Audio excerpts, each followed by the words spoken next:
Okay. Hi, I'm Katie, and this is the Free Art and Design School podcast, web series, whatever. I have Ryan here if you'd like to introduce yourself. Hi, I'm Ryan. I do animation. I like making films and comics, and yeah, that's about it. Nice. You just graduated as well as I did from CalArts, from the experimental animation program. I'm hmm wondering if you could talk a little bit about how you got into animation. Um, how did I get into animation? Actually, it was really funny because back in maybe 2016, maybe 2015, there was a Tumblr uh there was a Tumblr like blog that I was like kind of frequenting, and it was really funny. I just thought it was like some guy with some kind of weird obsession, but it was called iWorks Animation Festival. And I was like, what is this little niche pocket of the internet? And I think that's kind of how I became very obsessed. I mean, I kind of saw that they were just this micro festival, and they always like had a list of um they always had the list of people that they were gonna curate or show. And what I do, I just copy every name and just search them up on YouTube, and usually half of them would usually show up.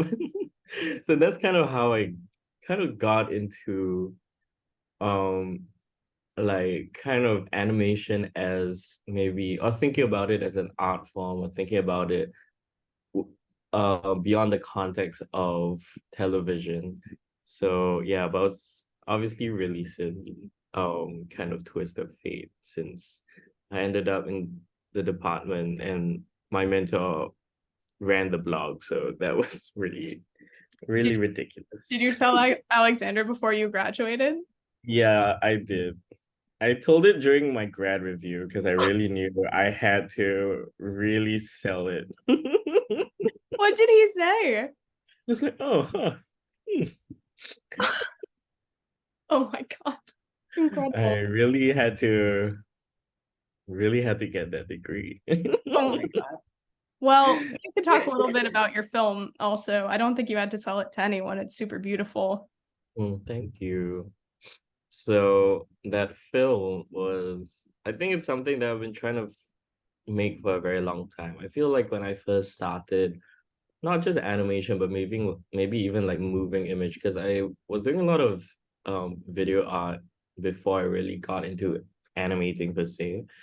Yeah, and it was always very hard to animate people for some Yeah. reason. Yeah, and this is something that's kind of specific to Singapore, but for some reason that the art scene that we have here, um, at least within contemporary arts, is very kind of, you don't really see people a lot of the time. At Hmm. least within the 2010s, like the idea of, yeah, people being in your as subject matters of your work, they aren't, if they show up, it's usually because they're kind of there, almost almost in an architectural way, maybe like just there for scale, there to like really be kind of a blank slate for people to project on, Yeah. and then, so they're just kind of there a lot of the time. Yeah, at least when I was growing up, and the museums like that I was like the artists that I was looking at, and the museums that I was um yeah, experiencing back in Singapore. And so that is kind of why it was so hard to get into drawing people when I first started animating. And so I knew that I had to slowly kind of work my way there, Yeah. like whether, like with previous films there was always like an embodied voice, or whether it was just like, just a pair of legs or something, just like it was always just slowly trying to get a full character in there somehow. Yeah. Yeah, and so that's why with this film I really wanted to be like, okay, like I know that people are important to the context of this film, you know so I knew that I really had to get comfortable, like drawing not just people but crowds, and like to really feel like that there was that this was that the city that I was trying to animate was a city that was lived in, and a city that was I don't know, like, yeah, that I don't know, it was just like had life, and people were enjoying themselves Yeah. being in this. Yeah. So I think that's that explains a lot about the piece because I feel like the piece is very atmospheric and beautiful and joyful and just really full of energy in a kind of unique way. And I think maybe it's partially because the people feel atmospheric, if that makes sense. Like, I don't know, it's so interesting. You can talk a little bit about the like what the piece is for people who haven't had the luxury of seeing it. so it's the film's called The Parade, and it's a film about kind of wow, I don't even know how to describe it, to be honest. But it's kind of a semi-political film, I would say. Or like the film's very coded in politics, but kind of a really like a famous way we talk about politics in Singapore. It's always two steps forward, three steps back. Yeah. Politics is always a dance. It's always this balancing act. You know, you push something forward, you have to take a step back as well, because it needs to constantly be in a state of status quo, of um like never really pushing the envelope. And we push forward, we have to move, we have to regress in another way, Mhm. you know. So it's all, you know, so you're always on steady ground. It's very cautious way of thinking about progress, or thinking um about like progressing society. Sure. So that was kind of where it started, this idea of a dance. And also like how public space in Singapore is always incredibly um policed. So in order to be able to, isn't yeah, you know, it's not like there aren't any like baskers or anything on the streets of Singapore, but if you do, you have to get a license. You have to, like, I've had friends who have had to audition and stuff like that. So like people know, okay, this is what's happening. You know, these that's kind of how the system goes. You don't just set up shop and just like take a Right. corner yourself. They really specify where you can be it and all that. Um, you know, so so I mean, so there's that, and there's also, yeah, there's just this sense of like, oh yeah, this space isn't mine, it's the government's, and you don't really want to leave a trace of, of yourself in this space. And so yeah, so making this film was about imagining what this public space could be and what it could offer.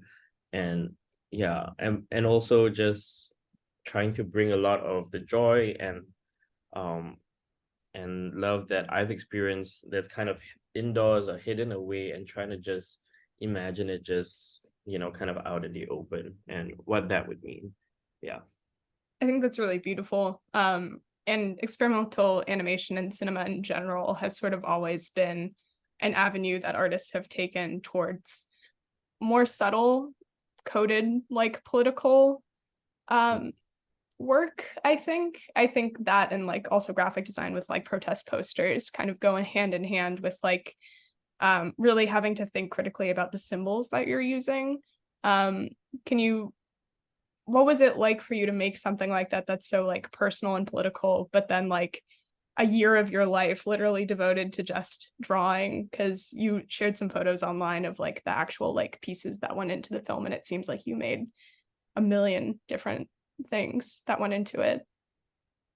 Yeah. So the way I animated the film wasn't conventional, right? So it was also, I started off with a lot of like digital Photoshop animation. I did eventually moved on to paper puppets. I did some like 3D stuff as well, collage.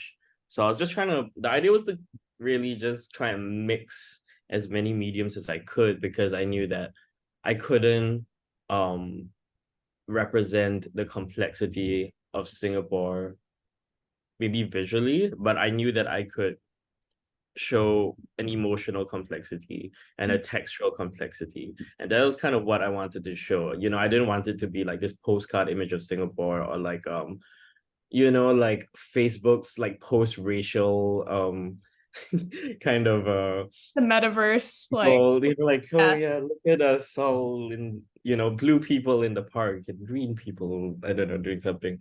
So, well, yeah. But that being said, I think it was just like a mixing a bunch of these different ways people have tried to um think about representation and kind of mutating it into something kind of beyond this corporate way of thinking about it. Yeah, so that was kind of the idea. It was just like, how many ways you know, can I draw this kind of person or draw this kind of character, and then, figure out the challenge of pulling everything together and making it feel cohesive. Because at the end of the day, I mean, that's how a lot of cosmopolitans are built. It's a lot of these disparate groups of people, but somehow kind of make this whole. Yeah. And so for me, the compositing of all these different things was kind of part of the concept as well. I was trying to, it was a technical challenge, but also kind of the center of the film. Mm. So Yeah. the textural complexity is emblematic of like societal complexity in Singapore for you. Yeah, I was trying to be able to show that, oh, this city is more than what you're looking at. Mm. It wasn't just like, oh, that's that kind of person, and that's another culture, and that's another culture. And then Yeah. it's like, I don't know. And you can really kind of reduce things down to just like, even like things like food, or, just pictograms or like icons of like a culture, Yeah. and then use that to embody the entire thing. But for me, I was trying to avoid something like that. Yeah. And like you said, that's sort of the trap that a lot of like emojis or like corporate design or like not Bauhaus. There's corporate Memphis is like the Mhm. description of like, the Facebook people. Like unfortunately the era we live in of design. Um after the emotional labor that's required to do a thesis film at Galler, it's like now that you're on the other end of it, sort of how do you feel? Now, it's a therapy session. How do you feel about your work? I'm really happy with what I did. Personally, I think maybe the things I wish I did was, I think I wish I made a more political film. Um, You're just describing um, all of the politics that went into the last film, and you're like, it's not enough. yeah, I feel like I would like to be more um specific in my goals Mm, as a in what I want to make. Or like, yeah, not that this isn't an important issue and that people aren't frustrated about, the, I guess, maybe the hyper surveillance of public space and all these things. yeah, Um, but I don't know. For me, like, I kind of want to do something a bit more specific. Yeah. Yeah. Just something more. I want to do something more political. And then on the other side, I think I kind of want to make a proper narrative, make like proper dialogue. For me, I'm like, that's why every film is just me trying to make like this like mutated version of like a children's like Sunday cartoon. And I'm like taking the most challenging way to get there. That's how it always feels like. you've become a character animator. I You took know. That's the kind of the hardest goal. path to character animation. I know. Yeah, because I don't know. I like pop, so Yeah, I'm pretty um or like, I think it's really important for artists to have like a really strong sense of pop literacy. So like, so I feel like making something like a really silly, stupid Sunday cartoon is kind of, the be all end all of like pop animation. Yeah.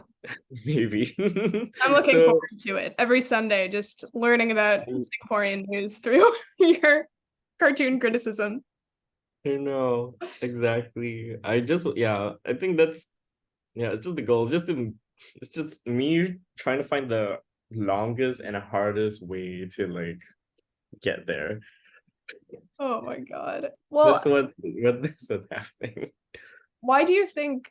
I think this is something that I come up against also. I come from a philosophy background, which in some ways Mhm. is like the most direct form of social criticism because you're writing about human issues and social issues and trying to break them apart and reconstruct them.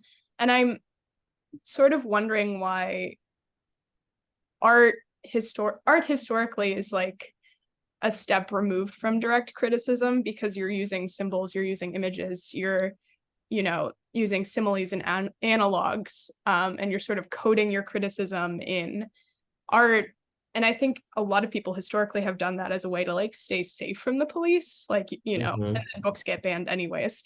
Mhm. But like, is there a reason you found that like you're you became more drawn to making these criticisms through your art practice rather than like political essays or writing or talking directly? Is there like a reason that you've done that, or has it been sort of accidental? Mm, I feel like I think this is how I always think about making a film. But I feel like, as much as I believe in politics, and I do feel like art, I believe art should be political, and I feel like art should have like kind of a ideological stance in terms of what it like who it aligns with and I guess the politics that it aligns with. I also believe in having fun, and I do believe that fun is more important than politics. At the end of the day, I do feel like if a work of art is not entertaining me or it isn't um like I don't know, it isn't beautiful. Like I don't know, it isn't beautiful. Not that art has to be beautiful, but for me, I like my art to be beautiful, and I like beautiful things. So I always I believe those things kind of go hand in hand. That beauty Yeah. is political, that beauty can be a luxury, but I don't feel it should be a luxury. I feel like, things like that. So those are, I don't know. I guess that's how I think of it. Um, wow, what's the question? No, I mean that's a really good one. I was just asking like why you're more drawn to releasing your political statements and views to the public in the form of artwork rather than something more drawn Hmm. like a treatise, but I think you answered it as that like you are drawn to aesthetic beauty and having fun, and something like an animated cartoon does that a lot better than Yeah. a book. I yeah, I don't know. I feel like also I've seen the way activism happens in Singapore. I'm sure it's the same in the US, but activism in Singapore tends to, I don't know, I've just always been kind of disappointed by it. Like sometimes you really want to rally around a cause and just people are people and they also happen to be shit. So, sometimes sometimes a whole um activist ideology can just crumble just because there was only one face to Yeah, the cause, things like totally. that. And this person kind of has to carry the burden of this entire thing. And I guess that's not really fair in the first place, but also like who are we to put this person on a pedestal? And Right. that's always been my frustration with um maybe like online activism or activism that yeah, where the cause is built around someone so specific that if this person fails, like, you know, like, then it's hard to for the cause to, I don't know, carry on, at least in Yeah. Singapore. I I don't mean, want to talk about anything that's else. true in America too. I mean, even with Yeah. elected officials like who are embedded in the government, like Mm-hmm. often it's a personality cult where like, the politics of Trump is sort of dependent on Trump and the politics of Biden is like dependent on Biden and Bernie and all these other people. Like even if Yeah. it's not just like an activist on the street, even if it's, a highly ranked official, like that is sort of what you said, like we're humans and Yeah, uh exactly. And yeah, and it's like how like, oh, even someone like Bernie Sanders has a summer vacation oh, house, things yeah, like that. Like, the way kind of AOC has kind of fallen out of favor with kind of a more leftist politics or like leftist people. But at the end of the day, I feel like, yeah, it's because we kind of, yeah, because we built like characters out of politics, yeah, and that shouldn't really be the case. But I don't know. I think maybe animation does that as well, but you're not rallying around an animation, I guess. right, or You an know, animator even. yeah, I think it's yeah, I don't know. It's just hmm, I don't know, like something about character politics that definitely interests me when I animate, but I haven't fully developed that thought. Yeah. Well, I think I've just read a couple books on the history of animation and labor rights in Los Angeles, at least, and how like some of the original cartoons in the 20s and 30s were like addressing things like the Great Depression in America. So like you had the Three Little Pigs cartoon, and then the song that was in that cartoon became a rallying cry across the US against the Great Depression. So like Wow. there are historical and even now you could say like there's a lot to do with representation and like Disney politics, right? Like if Disney Mm, releases like a movie about a certain group of people who's been historically not represented. Is that a good thing? Is it, is it a money grab? Is it like, generalizing certain things about a certain group of people? Like there are all of these elements that have to do with money and capital and cinema and Hollywood. And it's animation is like incredibly intertwined with these things. So I think you're right that like it's its own sort of bag of worms. But bag of worms, I don't even know if that's a metaphor, but like can of worms. can of worms, there we go.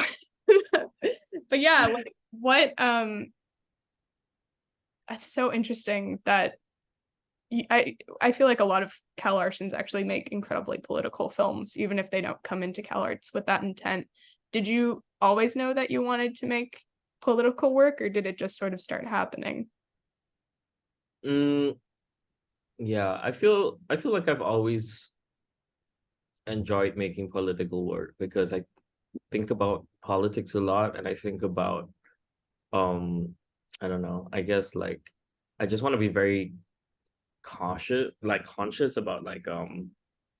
about the way systems work, the reasons for my belief systems, for maybe general societal beliefs as well. I don't know, things like that, I guess, like have always really interested me. Like where do these things come from, Like yeah, I don't know. So that's always been um really, really interesting to me. And that's always been a source of inspiration, but also just something that kind of lives in my mind rent free all the time. Yeah. So I don't know. I think a part of me is like what I think a part of me is also like trying to figure out a way to get to a point where I can just make completely like just pure anarchist work, like no meaning, no like no authority, no religion kind of art where it's just like um I don't know, just like art for the sake of,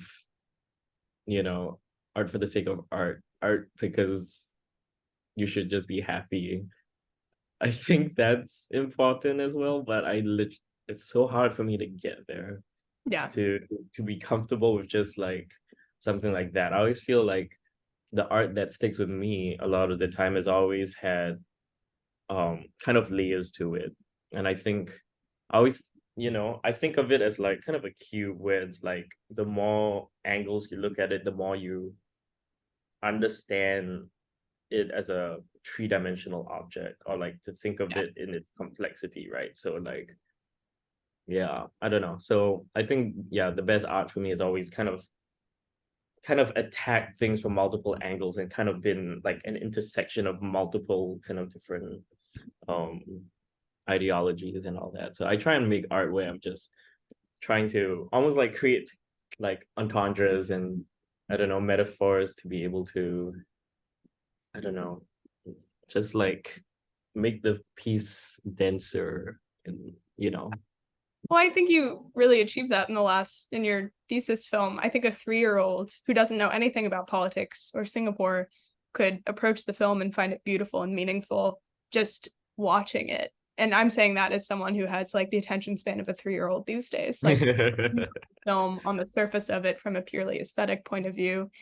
And I think maybe great pieces of art are ones that the more times you come back to it, each time you watch something, you can learn something new or feel something new or have a different connection to it, even as one person experiencing it.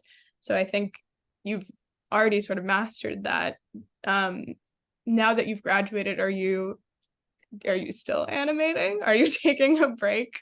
What's your path been? Um, I still want to animate. I feel like I can't, I don't know what I can do if I'm not animating, you know? Good. Just one of those things. But I am trying to make a comic right now, which is been something I've been thinking about honestly for like maybe 5 years or 4 or 5 years. So it's been, and I've been working on that for like the past 4 or 5 years. It's really interesting because I wanted it to start out as an animation and then maybe as a video artwork. And then yeah, I even tried like an AR thing. And all of these things just couldn't work until I figured it out as a comic. And Mm, then everything kind of fell into place quite quickly. Like everything just like, oh yeah, this totally makes sense. And I've been made comics since I was like maybe 12 or like 13 or something. wow. So it was just like kind of coming back to it, after like so many years. Yeah, I don't read comics a lot, but I mean, I read a lot of like Sunday comics as a kid. So I have this, I think I like have like maybe an intuitive understanding of what a comic should be. Mhm. Um, you know, so I have been, yeah, so I've just been drawing. I think it'll be like 100 pages, 120 pages. That's what I'm kind of hoping for right now. Like, yeah, I don't know. So it's, That's a graphic novel. That's yeah, that's not a it's a Sunday comic. little comic. I don't know how big it's gonna be. Oh my. Yeah, but that's kind of what I've been working on. And it's a comic about a playground. Mm. So yeah, so my idea is that I don't know. Yeah, it's also another kind of political work, but but it's kind of the playground as a metaphor for Singapore and or maybe Singapore as my kind of playground to kind of, I don't know, run wild and like wreak havoc or something. Yeah. So yeah, Not that's CalArts. yeah, no. CalArts definitely seemed like your playground to wreak havoc. But did you think going what was your background in before you were an animator? I was mostly doing like video art. Actually, I came from like a very conceptual art kind of background as a kid growing up. For some reason, we were taught that. Interesting. So I guess, I always came from that kind of lens, I guess, which is why, yeah, I don't come from like an animation lens, but say I'm always coming from like more of a fine arts lens. Mm, Um, got or it. like, yeah, even, yeah, conceptual art. I grew up with a lot of UK conceptual art. I didn't grow up with like a lot of American work. I think it's also just colonizer things. So you just end up learning what the British did and stuff. Yeah. So kind of, yeah, I grew up on a lot of like things like the Turner Prize or like the YBA, the Young British Artists and stuff like that from like the 80s and 90s, Mm, like Damien Hirst, Anish Kapoor, things like that. got it. So was going to school in America, do you think it like shaped you in any particular way or like not at all? No, it definitely shaped me. Like I don't think I'd make the art I would be doing today if I didn't go to college outside of Singapore. I Interesting. think I would still be like trying to make conceptual art now. Yeah, if I didn't leave, quite In what honest. way do you think like are you I mean, it sounds like you've always been critical, not in a bad way, critical in a kind of like understanding and piecing apart way. But like, what um, what do you think changed about your art practice going to Cal Arts? I think it was about I think it was just like a lot a lot of fun. I think my work is a lot more fun now. But I also feel like there's how do I say? I think there's also more of an enjoyment in just not just like high art, but an appreciation for things that I guess we consider low art or whatever you want to call it. But just like being able to enjoy the spectrum of what art can be is really important. I mean, it's like, it's like being able to critique, I don't know, the Chanel runway, but also being able to um I don't know. Does Chanel have a one runway? I Probably. don't. Yeah, it's like being able to critique like a really fancy fashion runway, but also being able to just like I don't know, like enjoy blind boxes as well. You know what I mean? Yeah. Like the craft of a blind box. Yeah. So that's what I've been kind of into as well. I've been really into toys, like silly little Mm, toys, and I don't yeah. know why. Well, Yeah, I but think that's so in line with your art though. That like makes perfect sense. Like given your interest in like color and motion and like I don't mhm. know. You make a lot of like cute things in your work. So, Yeah. hmm. So I don't know. Yeah, it's just like yeah, and it's funny. A lot of this kind of came out of like not just CalArts, but more specifically like karaoke. Like I'm a karaoke enthusiast, and like one of the things that I realized when I was karaokeing with friends is like, oh my, when I first like really got into it, it was like, oh my God, I realized I don't know most of these songs because like I grew up with such I grew up I was kind of like I was an indie rock kid growing up. So I didn't have like a lot of understanding of like emo or like I didn't have a lot of understanding of like 2000s hip hop and stuff like Yeah. that. So a lot of yeah, so like to make sure that I enjoy karaoke more, I really wanted to listen to more music. So I've been listening, yeah. So I really got into like My Chemical Romance, and I got into like a lot of like 2000s, like try and get back into a lot of 2000 stuff as well. So just because like once you know a lot of music and you're able to remember a lot of these things, you're able to like have a lot of fun with a lot of different people, Especially music taste. I feel it's one of those things that is very like one of those like common denominators. So if your denominator is pretty wide, like, my theory is you'll always have a good time. Is are you interested in making work with other people collaboratively, or are you pretty interested in just like doing your own thing and enjoying that process? Mm, I feel pretty comfortable just doing my own thing now because I feel like I'm not at a place where I can fully um work. I don't know, just I don't know, to work with someone else. I feel like I actually want a better foundation, like Mm. to be more confident in my capabilities. Um, yeah, but I would love to be able to work with people. Yeah, but I think it's one of those things where I think I'll really have to kind of come, I don't know, like a lot of things will have to align for some sort of collaboration to happen. I think I really need to find like like I don't know, my artistic twin, in a sense. Just like You don't want to found your own studio? no, I don't know. Maybe not for a few years. Maybe when I'm like 40 or something.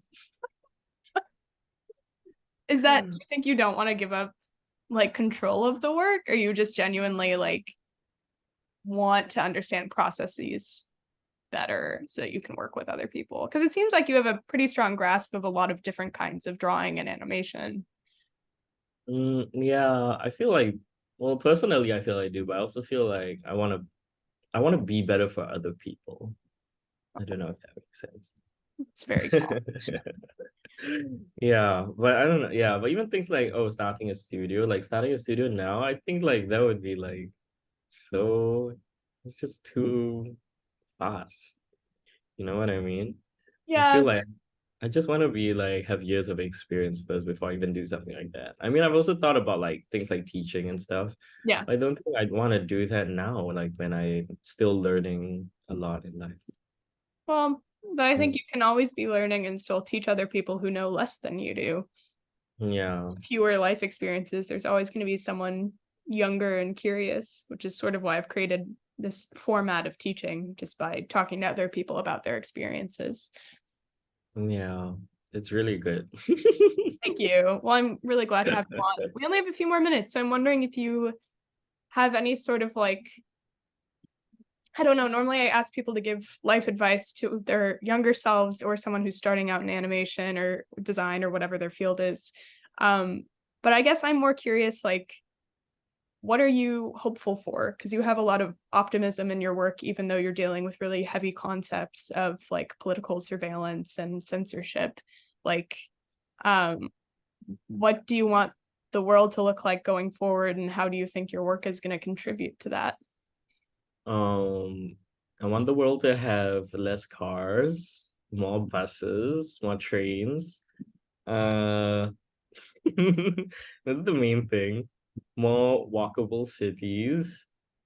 Um, and I I don't know. I guess yeah, at the end of the day, art should be fun. Like, like politics aside, art we should all just be having fun.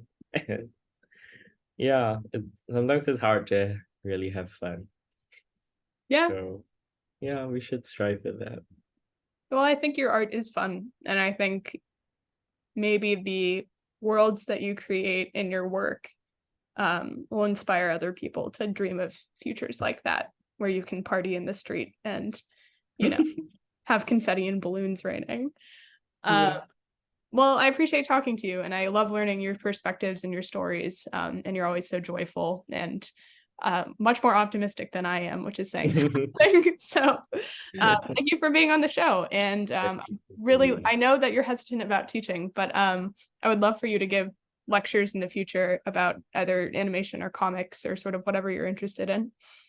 Yeah, that would be really awesome. And I'm still one of those things you just think about here and there, like, oh, what if I taught this and taught that?